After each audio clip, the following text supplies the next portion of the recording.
Hello, dear viewers. Thank you so very much for coming on again. Thanks for always encouraging us. Thanks for the comments, the feedbacks. We appreciate you greatly. I want to thank our dear mommy, Mrs. Akintemi, once again for making it here. The last time we discussed about physical changes as one of the things we need to be aware of about teenagers' issues and challenges and needs from puberty age even onto young adulthood, and the effect it could have if not well handled. She made a vital point that I reiterated about the child's heart being a virgin land, and that whoever gets there first will make the impact. And we admonished parents to ensure that they are the ones who get there first and sow good seeds into the land, which is the hearts of the children, before they become victims, of wrong counsel. Thank you very much, ma'am. We are grateful that you are here again. Today, we are going on to emotional changes in teenagers from puberty age upwards. We have feelings, some peculiar feelings, mood swings. How can parents help for children to navigate that stage of their lives? Apart from the physical changes, we also have emotional changes. Always I say that parents and caregivers, educators must be aware, and they must know about this, and they must relate with them with this. That is, it's all about knowledge. So don't feel that it is a sort of, don't let it catch you unawares. It is something you know about and you are prepared and you are ready to help.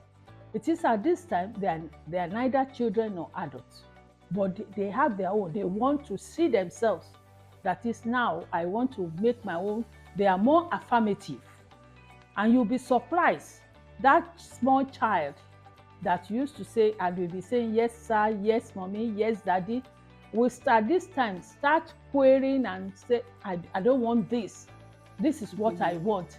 At times you take that child for a shopping and you say, this is what I'm buying for you. And that child will take. At this time, that child will say, I don't like it. And apart from that, they start seeing themselves, discovering themselves that they too need to be heard. And then they need to make their own opinion. And what people say to them, that's why you have to be. What people say to them may also affect them. If you have a child that is fat and maybe he goes to school and they are bullying that child, you are too fat, you are a pig, or children, some things they will say about that child. It is that you should be free and be sensitive. We need to be sensitive because they live with us to know this. Either you're a teacher, what is wrong with you? Why are you so quiet? You look so bothered, so that they can tell us. A lot of things happen to teenagers. As an educator, when we ask them, many of them say, I didn't tell my parents. And it's always so sad. So when you know about, you can tell them, don't mind them, this is it, this is it, this is what you should do, you are good, you are fine, but in this area, so that you need to we still keep emphasizing, be there. And you also need to have sharp eyes and be able to know your child, so that you know when your child is changing. Yes. And what your child is, something is wrong with this child. And you must be able carefully to delve into it and find out the truth. It is when you find out the truth that you can help. Thank you so much, ma. Now, you talked about the need to be vigilant. Yes. You must know any tiny change that takes place in a child. A child that is normally, jovial, friendly, who suddenly has become withdrawn, there's definitely a problem. Mm-hmm. So parents must be very, very alert, very vigilant. One funny thing is this emotional changes, we all went through it. Mm-hmm. Because clearly I remember when my mother used to shout and scream about me being moody, and I don't understand what's wrong with her and all that. And in spite of the fact that we've been through it, when it comes to the turn of our children, we are not understanding, and it's not supposed to be so. We should be supportive, not that we should be complaining, and you are the one, I don't know what's wrong with you, you're always this, you're always that. No. They need us to show them love, to show understanding, and to be patient with them. at that time. Thank you very much, ma. So when a child goes into mood swings, they are happy now, they change. What should parents do? Practical help. You should be there for them. Their number one cheerleader and supporter are the parents. You should accept your child. Don't, even among siblings, don't compare. Like we said, if you are vigilant and you know this, come and talk to me. And when that child is talking to you, don't be so surprised. Don't let that child, if he can even say, the child can come to you and say, I like one boy. It's not even, I like one girl. And say, is that what? Instead of you to face your studies, will you shut up or whatever the case, you say, You even smile and you do some gestures that make that child. Maybe you put your hand on that and you say, Femi or Buki or Ngozi. That child, it is different. Even some of them have expectations that my daddy is going to condemn me, my mom. But when you give them a surprise treatment, that, okay, I'm not condemning you, I want you to, I'm welcoming you, you are my child, I want us to talk. What is it? Or is that child being bullied? Is that child being abused? Or something is happening? Then you must be ready to provide solutions.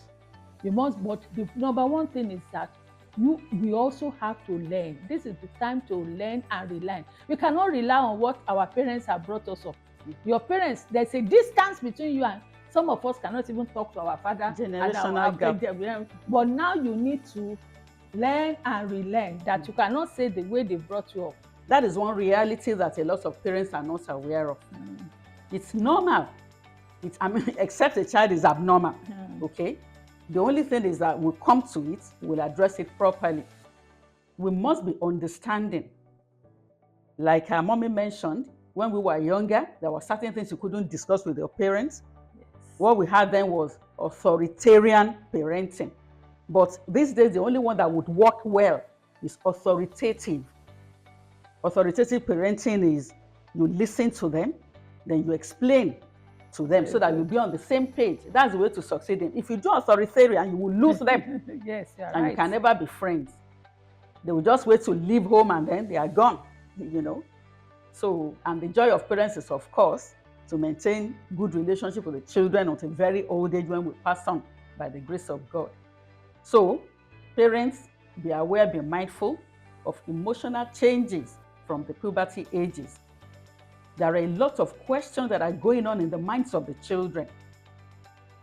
Changes just take place like that, and if they were not adequately prepared, it could be a problem. They'll just be wondering what's happening to me. So, like she said, we need to unlearn, learn and relearn. There are a lot of knowledge we need to have, skills for good parenting. And I believe from these episodes you will gain, and as you make use of them, it will make the whole family better.